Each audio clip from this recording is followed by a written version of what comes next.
l'opposition que j'appelle aujourd'hui, que j'avais appelé la fois passée, l'opposition monstre à 4 têtes,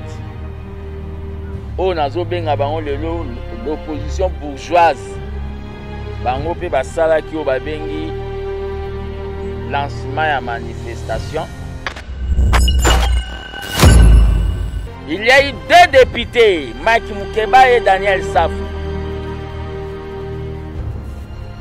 Les 2 fous des rois de Katumbi là, les 2 fous des rois de Katumbi sont passés dans des chaînes de télévision pour lancer des appels au balobi à la loubaphonie, c'est-à-dire appel na haine vis-à-vis ya ethnie moko ya mboka.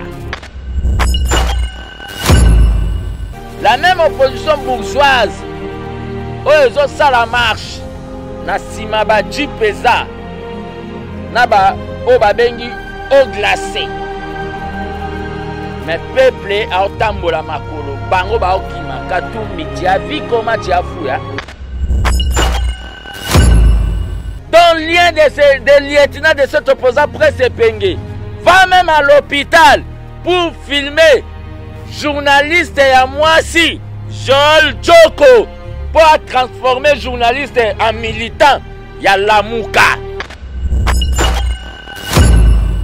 Mais ces choses, nous savons très bien que vous êtes dans une coalition politico-religieuse avec Lamouka.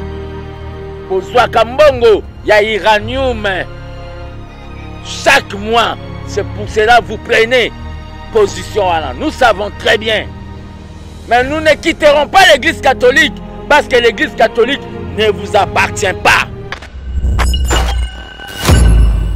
Espace Yasseni, et ça espace Baloba, qu'on ne peut pas violer. Nous avons tenté en 2011, si je ne m'abuse pas, nous avons perdu notre combattant Serge Loukoussa, que son âme repose en paix. Que son âme repose en paix. Tu perdais Liboso Yasseni, Serge Loukoussa. Espace à Seni, nous avons informé papa, maman. Boye Bissaba dans la selon Mibeko, espace à Seni. Et Pekisami n'a pas politicien, il y a quoi que ça, l'activisme politique. Mais nous avons une autorité de la ville. Ce qui va bimi jeudi. Bisopé, tu as programmé machine à biso pour chaque jeudi. Cette histoire de Kwamuntu, oh bazolinga ba bimisa mbongo soki forum de réconciliation. Ça ce sont des gabeji, bazana besoin ba bimisa mbongo. Papa Mbosso, j'ai beaucoup de respect. Non. Et ça biloko na jour moko bataillon ya bakanko kolo jour moko kaka makambo ane sili. Dans ma tête en ponyo son a bien évalué dans na meka son a bien un niveau na vraiment la mamboulem sous ya contestation opposition azana oba bengi école dans une école primaire azana maternelle gardienne. Beaucoup de ces paroles ne pas ça la même communiqué à l'opposition. Wana point. Les erreurs politiques complexes. Il y a pas failli, il y a pas délit, c'est ça.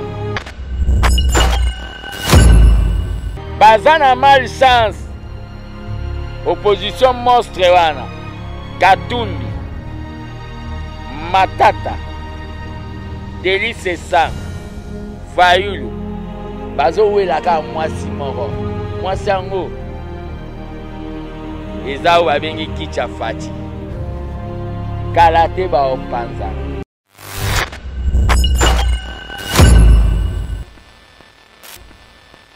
Merci beaucoup très chers amis de la presse de la liberté pour avoir répondu à notre invitation en vue de communiquer sur l'état de la nation. Tozane Sengoya Yambabino awa na état-major politique ya armée des bâtisseurs tshisekedi moko ya balingomba na kati ya UDPS Tshisekedi. Donc l'armée des bâtisseurs tshisekedi eza ABT oyo na Kambaka. Donc c'est vraiment un plaisir d'être devant ba micro nabino ba chevalier de la plume 4e pouvoir. Le samedi 20 mai, la ville-province de Kinshasa avait connu de multiples manifestations. Donc, samedi 20 mai, il y avait beaucoup de manifestations dans la ville-province de Kinshasa, programmées par la mouvance présidentielle où il y a Union Sacrée, c'est-à-dire AVC. Il y a Excellence Didier Moudimbu, le génie blanc, na Obabengi, ACP, il y a Gentini Ngobila Mbaka, le représentant du chef de l'État dans la ville-province de Kinshasa. Na ACP Balai na meeting, na Obabengi, la Ligue de jeunes de mon très cher parti, l'Union pour la démocratie et le progrès social. De l'autre côté, l'opposition que j'appelle aujourd'hui, que j'avais appelé la fois passée, l'opposition monstre à quatre têtes, l'opposition bourgeoise, bango pe basala ki obabengi lancement à manifestation. Comme ça a été toujours, conformément à l'article 26 de la Constitution, où ils ont autorisé la manifestation après avoir informé l'autorité urbaine, c'est l'article 26 de notre Constitution. L'autorité urbaine de la ville de Kinshasa, Gentini Ngobila, avait fixé au Babengi. D'abord, il avait respecté les principes démocratiques et avait déterminé au Babengi ba itinéraire. Pour Tokutanana Bangote, Bangope Bakutana Bisote. Donc on a ici, c'est à exploiter 3 districts, si je ne m'abuse pas, et à la Changu, ACP, Ligue des jeunes à Bango Balai na meeting, Biso Moamba, Bango, je crois bien Funa. C'était ça. Pour Tokutanate. Mais tellement l'opposition bourgeoise de Bukangalonzo et Iranium, plus tribalisme, monstre à 4 têtes, Bazalaki na Obabengi, ils avaient déjà prémédité les chaos, les mal, avec intention délibérée de détruire la ville. Baboya ko respecter Obabengi itinéraire na bango. Ils n'ont pas voulu respecter l'itinéraire parce qu'ils avaient déjà planifié. Et la police, Oyo Azana Obabengi, responsabilité ya ko rétablir l'ordre public, l'autorité de l'État, ayaki po barrer bango ba route, a barrer bango route. Tellement ils avaient déjà na Obabengi, ils avaient déjà planifié. Par bateau, basi ba recruter des soi-disant. Ça doit aussi nous enseigner, nous les peuples, qui faire les choix pour représenter Bino ensemble. Il y a eu 2 députés, Mike Mukeba et Daniel Safou. Les 2 fous des rois de Katumbi là, les 2 fous des rois de Katumbi, sont passés dans des chaînes de télévision pour lancer des appels au Balobi à la loubaphonie, c'est-à-dire appel na haine vis-à-vis ya etni moko ya mboka. Ça ne doit pas passer comme ça. Le tribalisme, la xénophobie, nandenge ba kokoma nango, la loubaphonie, eza babengi crime. Et sa discrimination contre toute une ethnie Yabalouba. Ils ont lancé des histoires. Ils ont menacé que les choses Ekobeba. En incitant les gens contre les Balouba. En incitant les autres tribus frères contre les Balouba. Les autres circulés, je vais vous donner. Si vous n'en avez pas, vous allez voir. La même opposition bourgeoise. Ils ont ça la marche. Na simaba jipeza. Na ba obabengi au glacé. Mais peuple a otambola makolo, bango ba okima, Katumbi, tu as vu comment tu as fouillé? Na si robanda otuna, hey, Kasumbale sezapi, sakanye zawapi. Dika se, te, ozagi vert, ozande na kin.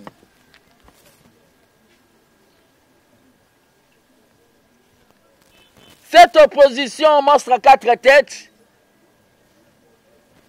Donc Katumbi marche avec des mercenaires, plus de 6 gardes de corps avec des armes aux filles. Cette opposition monstre à 4 têtes. Oyazo kosa comme il respire, bazo kosa neti bazo pema. Qu'on aille tirer balle réelle dans la voiture à Katumbi.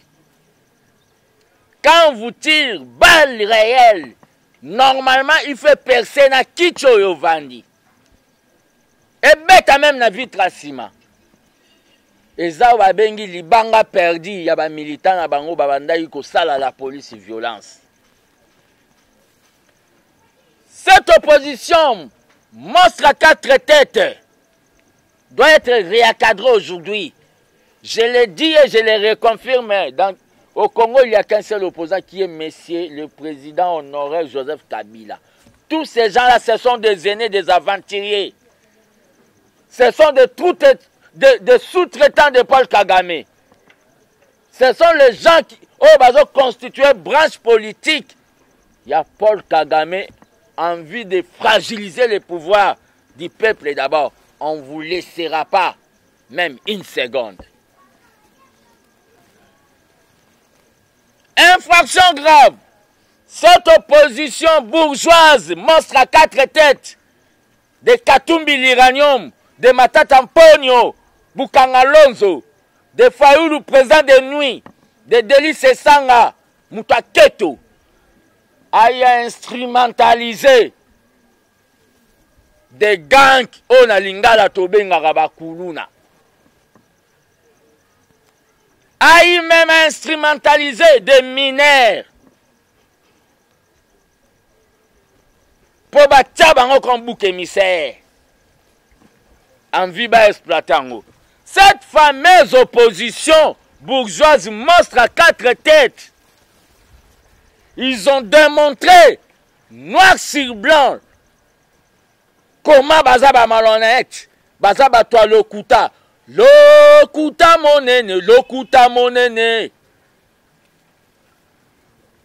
Oya kanisaka, fatia kokwea, waya.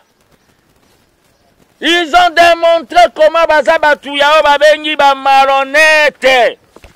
Je dois vous le dire. Dans le lien des lieutenants de cet opposant Presse Pengue, va même à l'hôpital pour filmer journaliste à moi si Joel Joko pour transformer journaliste en militant. Il y a la mouka. Et la journaliste a refusé. Cette opposition. Denis Mukwege. Médecine et politique, Denis Mukwege. Docteur Denis Mukwege. Médecine et ça, bah piquer. Dans médecine, politique et ça, bah piquer. Politique et politique. Politique dans le Congo. Au Congo, ata so zui ba prix Nobel, anoko tambo na ba prix Nobel no ba oye ba ote. Succès à Congo ou taka na Congo. Zana ba o ba dîner ba vitesse.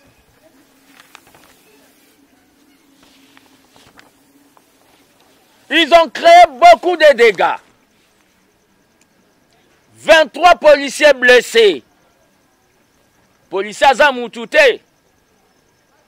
20 personnes interpellées. On les a bilan. 6 machettes trouvées dans 4 yaba manifestants. 2 jeeps Land Cruiser à la police saccagés par des militants fanatiques tribalistes.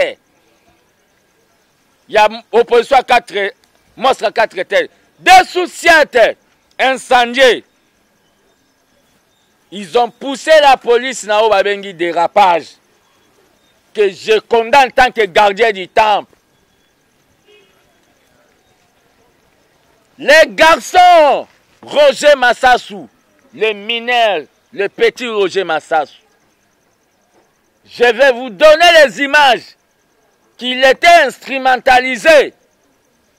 Azo bamba mabanga nde tomona ba kuluna.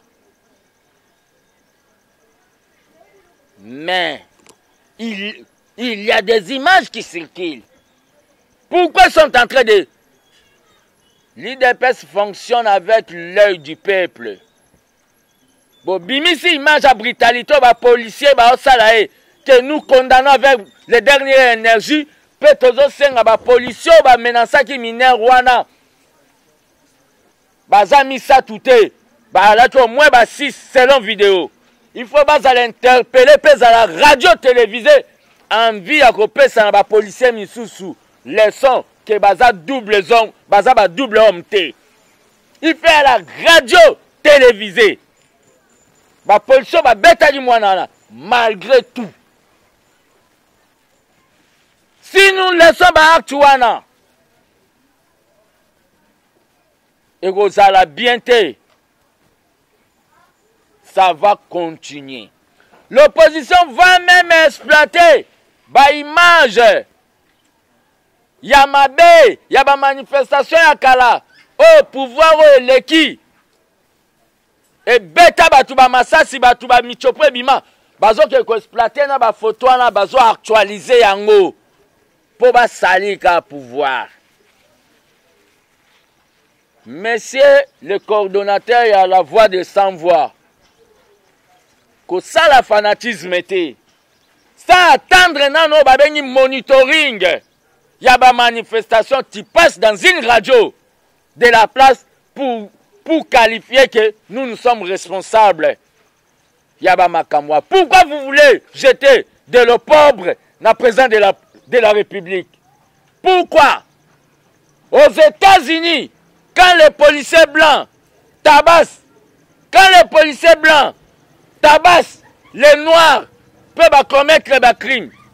Est-ce que tout ça, le président des États-Unis, ce sont des bavures que nous ne pouvons pas encourager, que nous condamnons, nous, l'IDPS, vis-à-vis de Basalaki na mwana wana.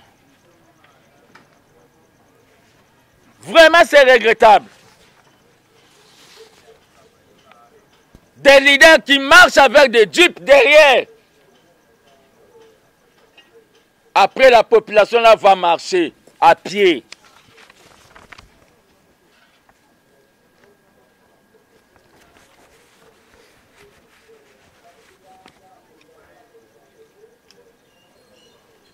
Nous sommes dans un processus de la maturation de notre démocratie.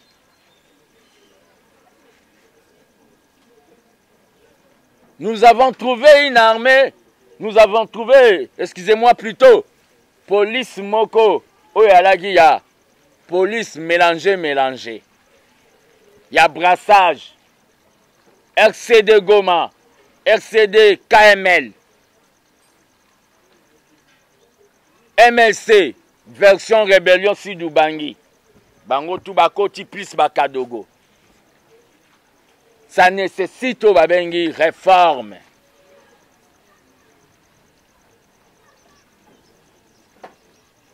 Le président de la République a fait au babengi descente pour na kotala mwana nae o ya zalaki brutalisé Roger Massassou. Et le président de la République a kendaki pere a kotala journaliste oyo arme nae et à la gaz stylo na caméra. Joel. Talande beaucoup migo sopan. Mais chose étonnante, quelqu'un qui porte des soutanes avec un état civil marié, mais entre guillemets prêtre, passe dans une des radios pour dire, ça c'est Monsieur l'abbé Cholé.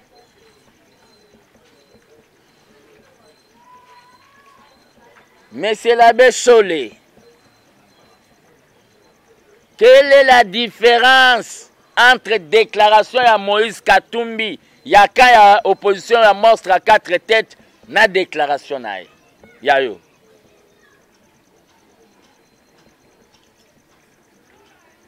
Qu'est-ce qui prouve en vertu? Il y a tenu comme une brigade spéciale de l'UDPS qui est pas nabiso. Aujourd'hui, M. Cholé, vous venez oublier que l'UDPS, c'est l'unique parti où Batubamona qui a zoba pour voter qu'à option et non-violence. Vous commencez à nous accuser aujourd'hui que nous avons au Babengi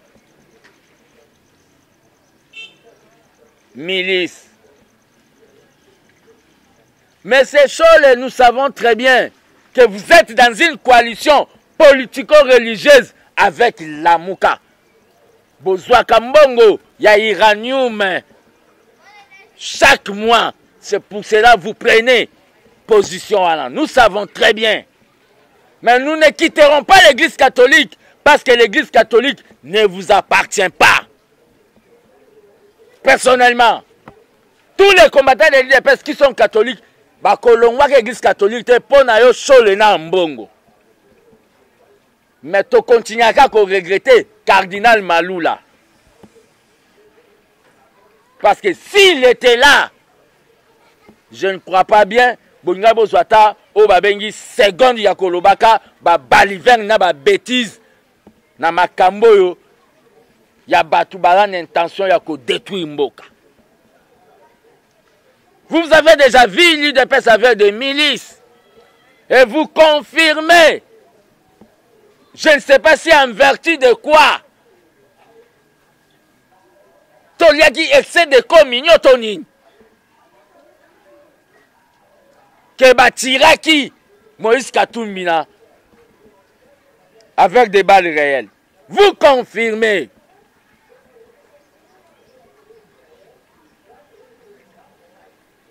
Continuons comme sous tombo la soutane à toi et belo à la nation.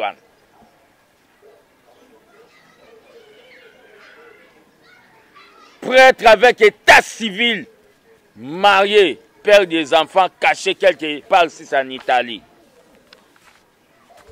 Ce sont vous, il faut les papas qu'il fallait excommunier Binoata.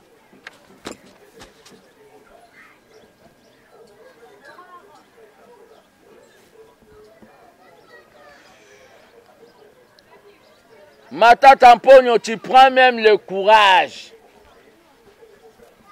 de regretter. Vous avez tout fait que poto simba makila mutu meto simbi makila batute. Vous avez tout cherché. Na ba science na bino ya ba cravate à rouge. Que makila etanga. Mais bozui bisoté. Na yo ki bo décréter jeudi ba descente na niveau ya Seni. Tant que gardien du temple de la démocratie, Tshisekedi a Nouveau Testament, mobilisateur à Souka, Tshisekedi le père à Noma. Tous les combattants, prêts pour, toujours prêts aux aguets. Nous demandons, Naoba Bengi, nous informons le gouverneur de la ville, Gentini Ngobila. Ce qui bango batema kona bango na Seni biso pe tokoya. Toko mema bino na système ya bar poto. 10 matchs à 2023 aussi là. Donc tous nous na système à bar poto. Oh bon mona kani ala ka ligue des jeunes à IDPS, mais ala IDPS eza izina politique na kati ba machine ezebele. Machine moi ligue des jeunes, machine sou ya ligue des femmes. Machine sous ya Parlement debout, machine sous la force du progrès, machine sous ABT. Oyo bomona yaga ligue des jeunes et s'occuper na bino. Ba papa mibimba. Opposition bourgeoise monstre à 4 têtes. Et bon biso monsiko, soto simbibino IDPS tant que usine. nayebi te so bozonga vivant. J'informe l'autorité de la ville-province de Kinshasa. Espace Yasseni, et ça espace Baloba, qu'on ne peut pas violer. Nous avons tenté en 2011, si je ne m'abuse pas, nous avons perdu notre combattant Serge Loukoussa, que son âme repose en paix. Tu perdais Liboso Yasseni, Serge Loukoussa. Espace Yasseni, nous avons informé, papa, maman, Boye Bisaba Nanabino, selon Mibeko, espace Yasseni. Et Peki Sami n'a pas politicien, il y a quoi que ça, l'activisme politique. Mais nous avons une autorité de la ville. Ce qui bat bimi jeudi. Bisopé, tu as programmé machine à biso pour chaque jeudi. Tu as bete la binoga bar poto. Timate Gossila. En 2023.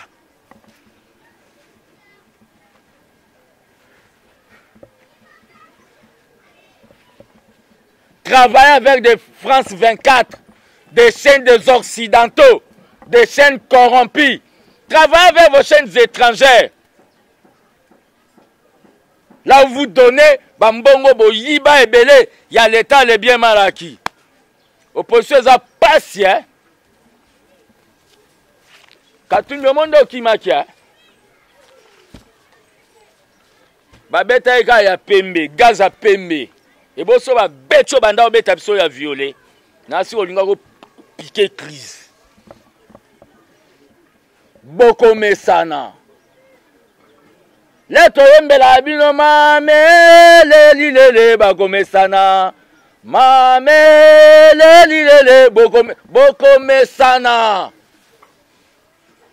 Bobi kakutu po kanya manda zate. Boko mesa bo bando tambo ya ba maxi na ba jeep na ciment.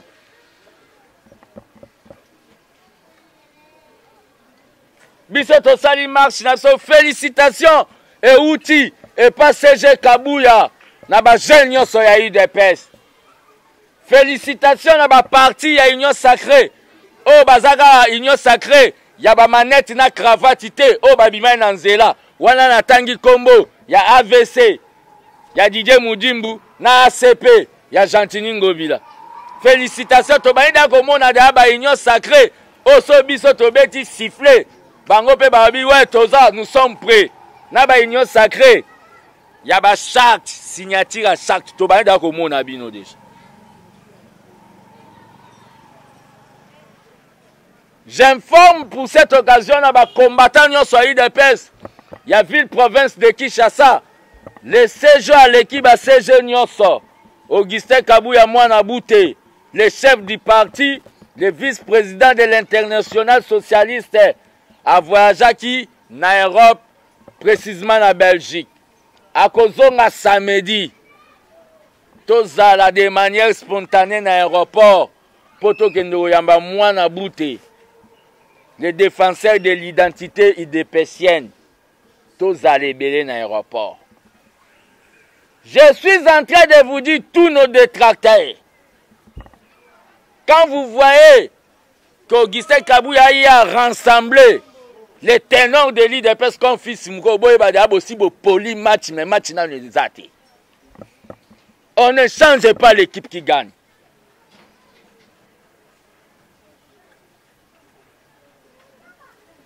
Vous n'avez pas eu les gens dans votre marche, ne cherchez pas des boucs émissaires. Vous n'avez pas eu des gens dans votre marche. Ne cherchez pas des boucs émissaires.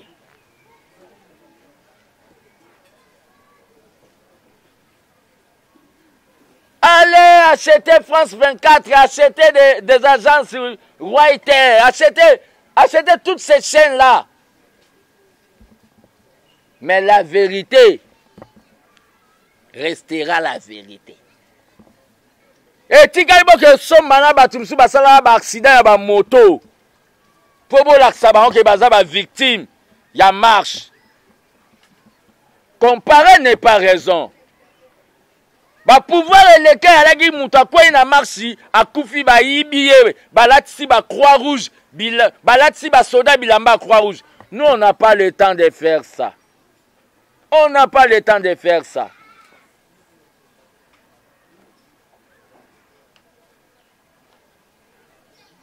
M. Marc Moukeba et M. Daniel Safou doivent être sanctionnés pour des propos de haine contre Tinimoko Yamboka. On dit le tribalisme, on dit la xénophobie, on dit le tribalisme. Bango va se réduire vraiment na Obabengi. La loubaphonie.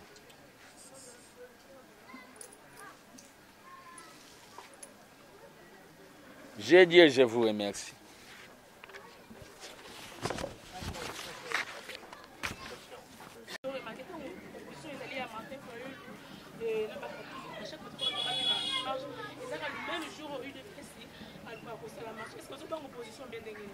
Ouais, question na wana tuninga d'abord na ebiso tozo banga bango te.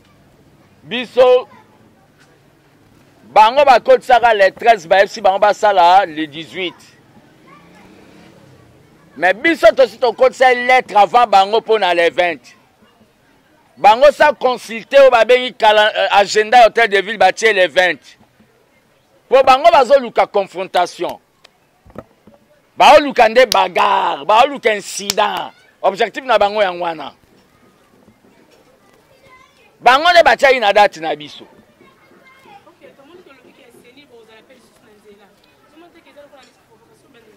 Parce que Seni eza babengi espace inviolable. Biso toza pour nous défendre l'institution ya mboka. Nous serons là pour défendre les institutions de la République. Mais bon comparer biso na PPRD. Biso to kenda triomphal na betano likambasa biso pa bato a PPRD. To yana idée que to sa meeting na triomphal ba banda match 5h du matin ti 18h.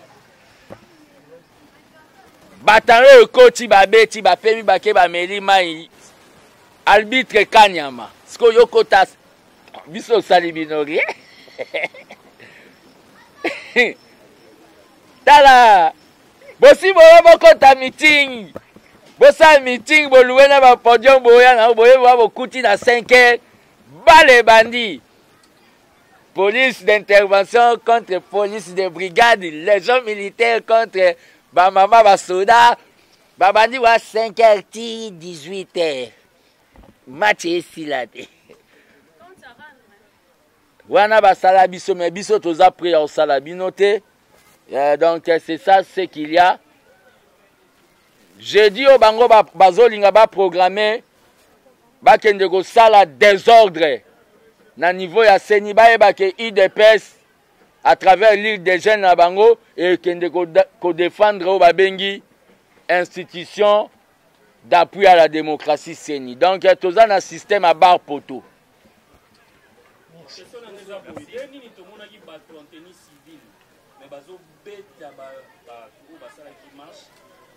Aussi longtemps que les policiers peuvent être présents, ils permettre à en tenue civile non identifié à taper Mouninga. Si ils ont plus de pêche, ils ont terrain pour marcher à opposition. D'abord, l'IDPS n'est pas concerné. Pour éviter les polices, pour éviter les polices congolaises et fonctionnent dans la structure, au bureau de. Toi, bah, Kinoat. Balatara civil, balanet éclaireur, vanguardiste de la police. Pourquoi comme ça, bureau de baza, membre, il y a eu des pèses, force du progrès, net, mais c'est là-bas, à bala, chaud, la zolo. Pourquoi? Dans le moment où la force du progrès, tout ça là, il y a une programmation d'insertion pour la formation dans l'INPP. Dans le meeting, na biso, il y a la matinée politique. Oh, c'est déjà ko sala. Tolinga to présenter bino premier groupe ya ba force du progrès au bazu ya ba brevet. To sali programmation na bango po ba ke ko formation professionnelle à niveau ya ba bengi INPP. Pourquoi on peut venir un parti au ba yebiango traditionnellement Keza parti, il y a non-violence. Pourquoi Bolinga comme Sabiso ne Tunita, qui est aux milice? Pourquoi? Mais un gardien de l'église comme Solé, un gardien de l'église, ça on ne va pas accepter ça. On ne va pas accepter ça. Et en plus, je demande au président de la République, Yakotia, mais c'est Fabrice Zombi Soginani. Mais c'est Fabrice Zombi à Musika ya makambu ya kwa muntu. Nzete atabatango na mai pendant 100 ans et tra omukoma ngandote. Ce type était contre le peuple d'abord. Ce type a eu à être le Saoul du peuple d'abord. Ce type a eu à tuer les combattants comme Saoul tuait les chrétiens. Il ne peut pas se transformer en Paul dans un clin d'œil. Ce monsieur est suspect. Cette histoire de Kwamuntu, oh bazolinga baba bimisa mbongo soki forum de réconciliation. Ça ce sont des gabéji, bazana besoin babimisa mbongo. Papa Mbosso, j'ai beaucoup de respect. Non. Et ça biloko na jour moko bataillon ya bakanko kolo. Jour moko kaka makambo wana esili fétiche to banzete bato wana basinga bana ngo ekozala likolo ya kindoki ya leta te. On va comme ça, on part comme ça, on termine. Donc aujourd'hui opposition bourgeoise à quatre têtes veut fragiliser le pays sous les labels il y a Paul Kagame. Je me demande maintenant qu'est-ce que vous fait dire ça? Vous argumenter pour éclairer l'opinion. Merci beaucoup.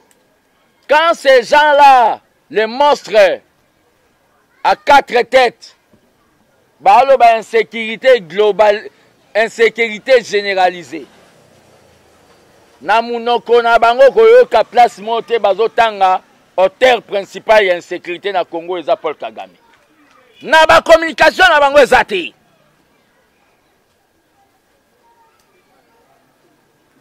Comme s'ils veulent garder relation à Paul Kagame pour bazana ba calcul moro.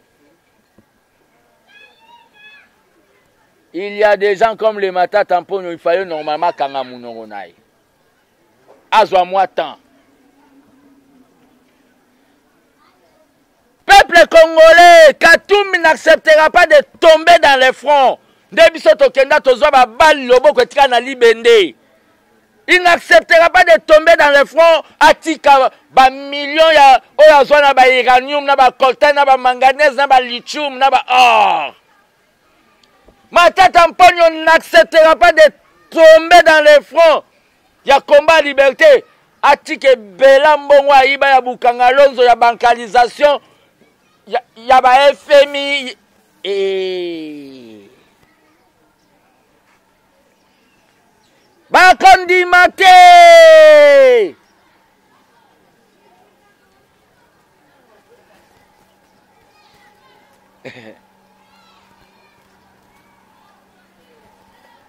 Leader politique aya marche jeep na sima na ba yaou.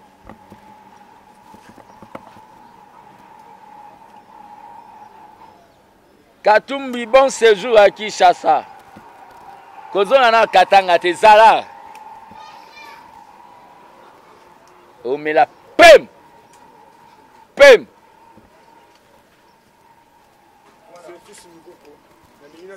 Et on va comme ça, on termine.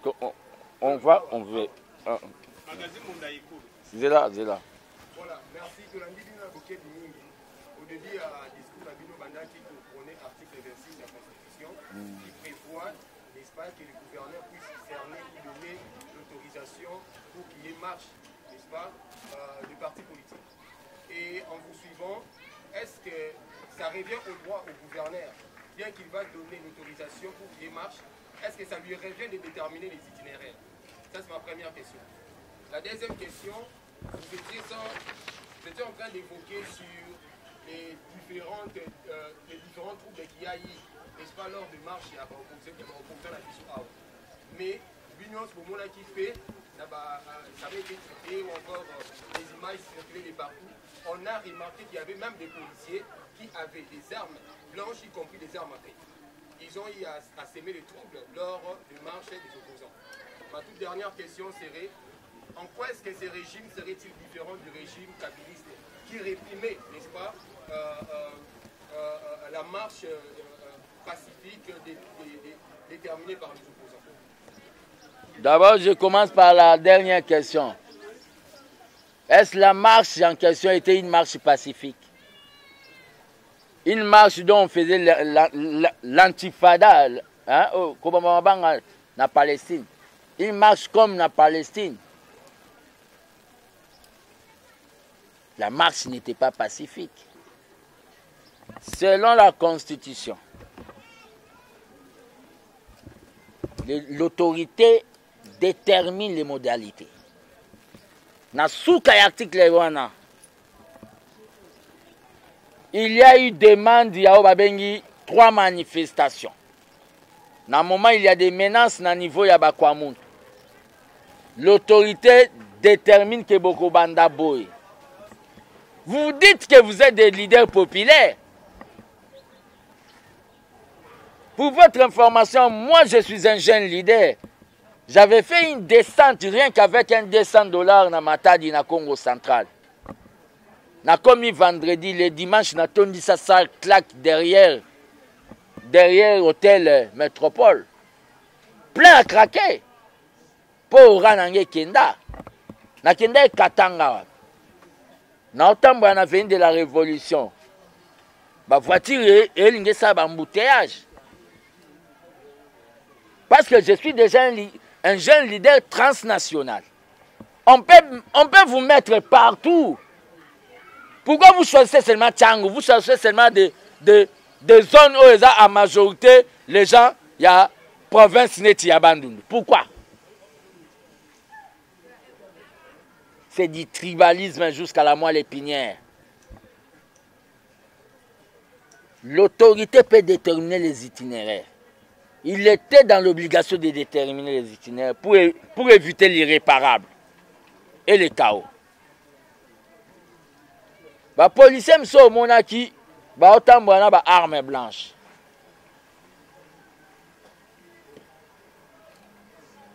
C'est ça ce que j'ai condamné comme dérapage à la police. Ce ne sont pas des saints malgré les accords. Ils ont un dérapage à la police.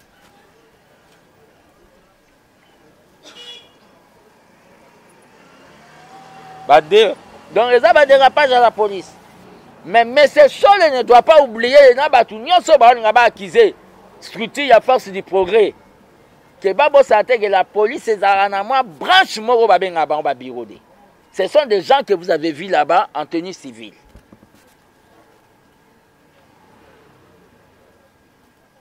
Et il passe à la télé pour dire que le président est allé saluer le colonel Numbi. Qui ne sait pas que le colonel Numbi est un spécialiste Yaoba Bengi, maîtrise le mouvement de masse, a une formation dans l'Égypte. Parce que le colonel Numbi demandait à leader ouana, les fameux leaders. Bozonga pokuna et bozana rokoka ko assurer sécurité na binote. Asala ngo peut pas fatiti. Aebisege oketa la perte pour terrain za bien te zonge pa na yo. Asala ngo pas fati. Pourquoi les gens doivent mentir comme ils respirent? Pourquoi ils sont en train de mentir comme ils sont en train de respirer? Tout ça à cause du pouvoir. C'est pour cela que j'informe l'opinion. Braquez vos caméras. Je vais porter plainte contre M. Katumbi, M. Matata Mponyo, M. Muzitu. Non, M. Katumbi, M. Matata Mponyo, M. Fayoulou et M. Délice Sang. Je vais porter plainte pour incitation à la désobéissance civile et instrumentalisation des mineurs. La date vous sera communiquée. tant que citoyen congolais, na tribunal à Gombe, je vais porter plainte contre, je le dis encore, je vais porter plainte tant que citoyen congolais à M. Moïse Katumbi, à M. Martin Fayoulou, à M. Delis Sanga, à M. Augustin Matata Mponyo pour incitation à la désobéissance civile et instrumentalisation de la jeunesse, spécialement des mineurs. Quelqu'un avait une question terminée? Deux questions. Deux questions. Première question, le 25, jeudi le 25, il y a l'église Kimbanguiste à Pétarafeti à Noël. Opposition a saisi hôtel de ville pour ça l'activité. Il n'y a pas IDPS pour le vivre, vous avez dans pour l'activité. Et ensemble, l'activité, on a ceux qui battent Bakoufi. Nous avons un chef de l'État qui était à l'époque opposition, on a un Kabila. Première question. Deuxième question, Ezali. Insécurité comme la ville, n'importe qui à Kinshasa, à Maluku, le monde va milice Mobo. Aux autres, on a dit que nous avons des autres, nous avons des marches, voilà la deuxième question. D'abord, pour Nabato, Bazo rêver, Bayo renverser le pouvoir. Bayat.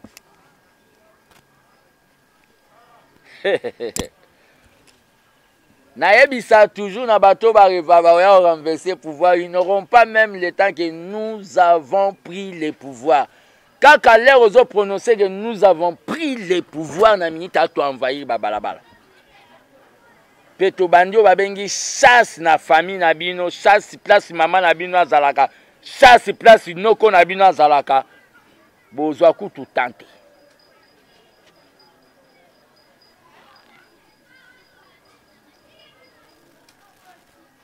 Merci pour l'information que le 25 eza ou babengi journée ya mbotama.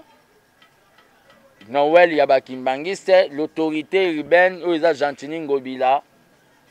Je crois bien, pour sécuriser la plus grande église africaine, panafricaine, où les Kimbanguistes est obligé d'annuler toute manifestation le jour du mercredi 25. Pour sécuriser les Kimbanguistes. Fils Mokoko, la ligne a une question. Il vient à garder du temple parce qu'il y a quand même le temple. Namarambo Matata Pono a lobby en marche. Terre président Félix. Et lui, il faut rappeler que tant que ça va être premier ministre. Il y a Malonga, ça là, pour tout le monde, on peut s'abîmer conseil. Deuxième question. Denis Sanga est avocat. Toi, il y a la politique. Moi, à ça, la politique à partir à Agini. Pour tout le monde, quand même, en marche. Nangambo, Moussoussi, tout le monde, il y a un peu de nani abengaki bango ayaki apona sentiment ya politique tokomi wapi télévision Pepenge Fofana. Merci tokomi wapi Pepenge Fofana. Matata Mponyo normalement il fallait kangane na munoko. Poso na obina évaluer niveau na e azana no babengi mwana gardienne mwana maternelle na mambwetali politique opposition. Ezaka na complexe ya ba Fayoulou. Nde baza complexé na bato bazwa ba mbongo même na ndenga ba compte ba bien malaki. Ya onde ba oteka pouvoir en ata ya opposition. Dans Matata Mponyo so na bina évaluer donc na meka so na bina un niveau na e vraiment na mambulem sou ya contestation opposition azana o ba bengi école dans une école primaire azana maternelle gardienne. Beaucoup PC parole te pas ça la même communiqué à opposition. Wana point. Les erreurs politiques complexes, il y a des failles, il y a des délits, c'est ça. Pour na magambo lobby ba délit c'est ça. Soki mwana bandaka politique na âge nini. Ezaka ko baloba ke sans conscience n'est que ruine de l'âme. Donc moni mutu soko comme ça à likambu sur haine. Même so ba so ke fatia za mwa mobali so yina yo loba te aza mwa mwasi. So ba yebiso ke fils mko ndenga zana alati moniera pembe soko inanga te alati moniera noir. Ba deyi se sanga baza bato ba osala science sans conscience n'est que ruine de l'âme. Normalement na mboka na biso po koma o babengi actionnaire na makambo etali ya politique, il faut que ça 18 ans. Pe ozala membre. Ils sont allés prendre des koulouna et les instrumentaliser. Les images ya mwana neza na opé Sabinon. Ozo komwa. Nga na koloba na kota IDPS na âge à 15 ans. Mais na tikala kokende marche te l'air na alaka na 15 ans. Président cellulaire na ngai aza vivant auti na Sonas azalaki conseiller à Kabila en matière d'énergie Célestin Moubiaï. Alobaki na ngai ke yo po kende marche yende président cellulaire na nga. Coach na nga. Alobaki na nga ke yo po kende marche il faut kokisa âge à 18 ans. Donc j'assistais à la réunion école du parti, Tina Koksara 18 ans. Mais on a vu, on a amené des mineurs dans la rue. Au moment où na bango bazana o babengi, ba salon des enfants entrés à hôtel à écran plasma Android.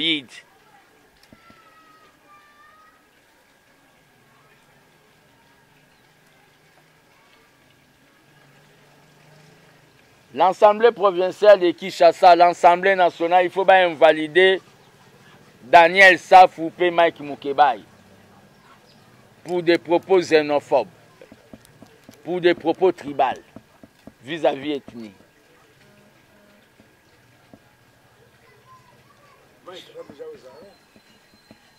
Il doit subir. Il doit subir.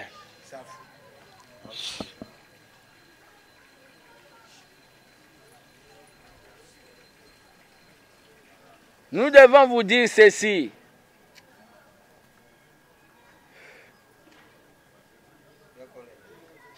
Nous devons vous dire ceci.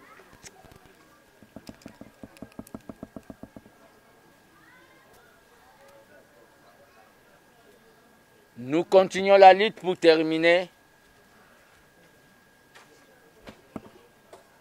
Nous sommes dans ce que j'ai appelé ici, à dire ici, la phase du processus de la matérialisation de notre démocratie. Démocratie n'a pas de qualité. Même dans des vieilles démocraties, quand les gens n'ont pas respecté la décision de la police, et puis si bangoto mairie, la police est accentuée à rappeler au babengi méthode ne ya kosala. Mais nous condamnons brutalité et comme dérapage. Nous condamnons brutalité vis-à-vis à mineur Wana, malgré tout, malgré qu'il était là, malgré qu'il était manipulé. Nous condamnons ça. Nous disons aux parents de bien vouloir contrôler Bananabiso, nos petits, parce que les politiciens, pour le pouvoir, ils sont prêts même à sacrifier toute la nation. Comme ils sont là, ils sont prêts à sacrifier toute la nation. Mais bazan a malchance. Bango tout balula ka moi simoko, bango tout 4 balula ka moi simoko monnaie pouvoir. Kalate ba obundela moi swan. Bazan a malchance. Opposition monstre wana. Katumbi. Matata. Delice Sang. Fayulu. Bazo welaka mwasi moro. Mwasi ango. Ezao babengi kicha fati. Kalate ba opanzana. Je dis, je vous remercie.